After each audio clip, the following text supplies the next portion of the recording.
In Washington, the US has deployed F-22 fleets for the first time. Its military set on last week Friday, adding to a buildup of US forces in the Gulf amid with Iran. The Air Force F-22 Raptor fleet have been deployed to defend American forces and its interests.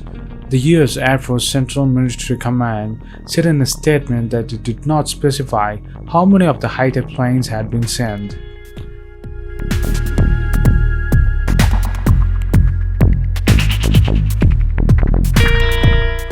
A photo handout showed 5 of the jets flying above the Udeid Air Base in Qatar.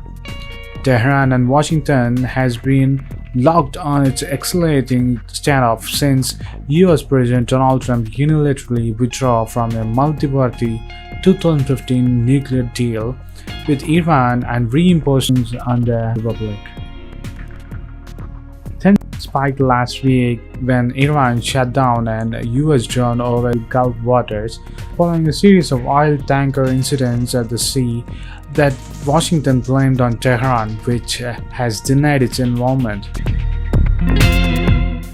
Since then, the Air Force have been locked down in a battle of words, which accelerated this week when Trump announced sanctions against Iran.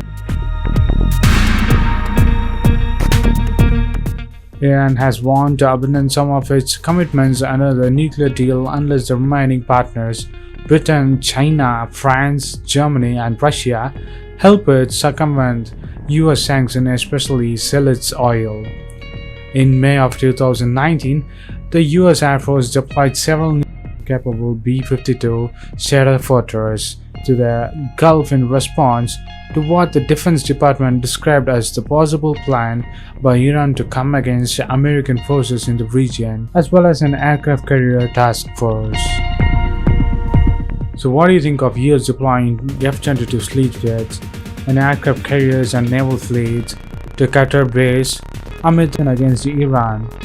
Will there be a battle against both of the countries, or these are just warning signs between US and Iran? Post your comments below, and if you like this video, please give a thumbs up and follow us on social networks and subscribe to our channel. And thanks for watching. This is WC Daily. Think big, think different. Bye.